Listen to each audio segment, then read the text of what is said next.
He has been in the executive office before. He's run against a populist right-wing sitting president and won. He has heard baseless accusations that his election was rigged. He's watched as his opponent's supporters overran Congress. And his name is? Biden. Lula. It may sound like a familiar story, right? But that's because these two world leaders have a lot in common. That's right.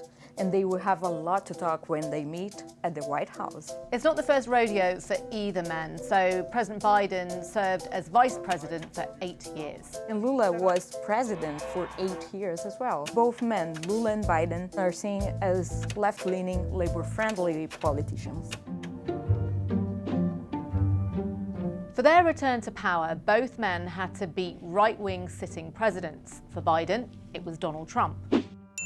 And for Lula, this was Jair Bolsonaro, that has been called the Trump of the tropics. Both Trump and Bolsonaro cast doubts on the election results before people even started voting. They're trying to steal the election. The only way they're going to win is by a rigged election. Nós temos três alternativas: preso, morto com vitória. Setting off conspiracy theories which turned violence. In the US, we saw the January 6 riots on the Capitol. And in Brazil, almost exactly 2 years later, we saw the attacks to the government buildings in Brasilia.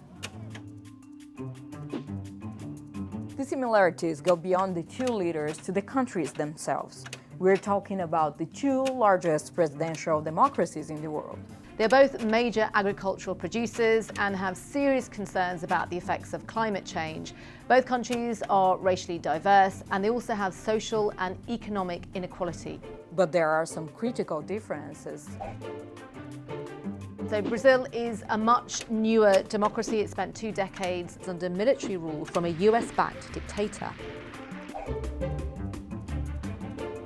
For Brazil, China is the main trade partner to the US. China is a major antagonist to and there are some major differences in approach for the war in Ukraine and the regime in Venezuela.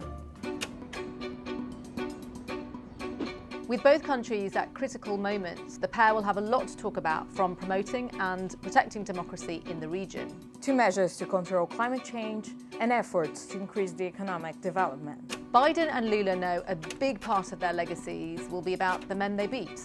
But both need to convince their own people and the world that democracy isn't fragile. They may get a better chance to do that together.